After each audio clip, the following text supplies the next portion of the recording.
शेतकरी मित्रांनो, सध्या सगळीकडे एकाच विषयाची चर्चा आहे. ती म्हणजे मुख्यमंत्र्यांनी विधानसभेमध्ये केलेली कर्जमाफीची घोषणा.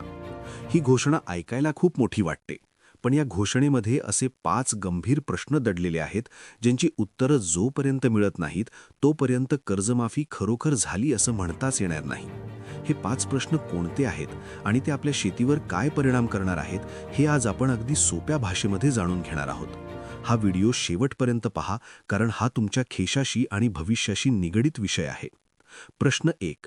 2 लाखांवरील कर्जाचे गणित काय?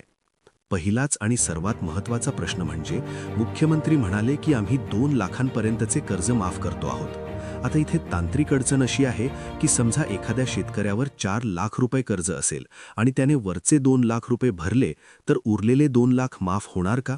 याचं उत्तर मुख्यमंत्र्यांनी दिलेलं नाही.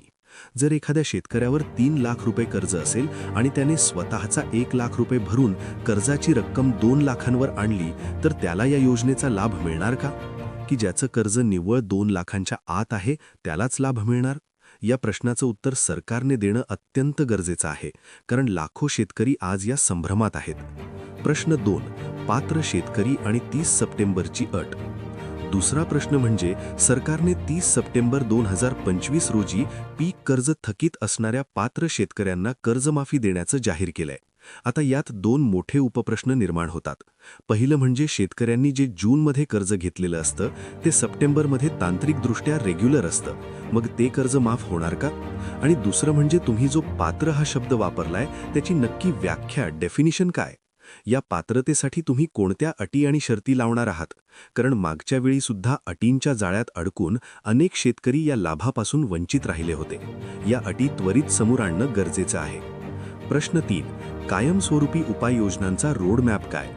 तिसरा प्रश्न असा आहे की मुख्यमंत्री वारंवार सांगतायत की शेतकऱ्यांना पुन्हा कर्जमाफी मागावी लागणार नाही, यासाठी आम्ही कायमस्वरूपी उपाययोजना करणार. पण या उपाययोजना नेमक्या कोणत्या? कारण वास्तव हे आहे की चालू वर्षामध्ये तुम्ही शेतकऱ्याला हमी भाव मिळवून देऊ शकला नाहीत. जेव्हा राज्य सरकार केंद्राला पत्र पाठवतं आणि एप्रिलपर्यंत मुदत मागतं, तेव्हा केंद्र सरकार केवळ मार्चपर्यंतच मुदत देतं. जर केंद्र आणि राज्यामध्ये ताळमेळ नसेल आणि शेतकऱ्याला मालाला भावच मिळणार नसेल, तर तो कर्जमुक्त कसा राहणार? तुमच्या ठोस उपाययोजना कोणत्या आहेत हे स्पष्ट करा. प्रश्न 4. प्रक्रियेची टाईमलाईन आणि नवीन कर्ज. चौथा प्रश्न हा शेतकऱ्याच्या पुढच्या हंगामाशी संबंधित आहे. ही कर्जमुक्तीची प्रक्रिया नेमकी कधी पूर्ण होणार, याची टाईमलाईन काय आहे? कारण आजचा शेतकरी चालू वर्षातल्या संकटांमुळे होरपळलेला आहे आणि त्याला पुढचा खरीप हंगाम गाठायचा आहे. तुमच्या धोरणांमुळे आज शेतकऱ्याची बँकेतील पत, क्रेडिट रेटिंग बिघडलेली आहे. शेतकरी हा काही गुन्हेगार नाही की त्याला माफी द्यावी. खरं तर ही कर्जमुक्ती असायला हवी. पण ही प्रक्रिया झाल्यानंतर शेतकऱ्याला तातडीने नवीन कर्ज उपलब्ध होणार का? की कागदपत्रांच्या खेळात त्याचा पुढचा हंगामसुद्धा वाया जाणार? प्रश्न 5. जमिनीच्या अटीचा गोंधळ.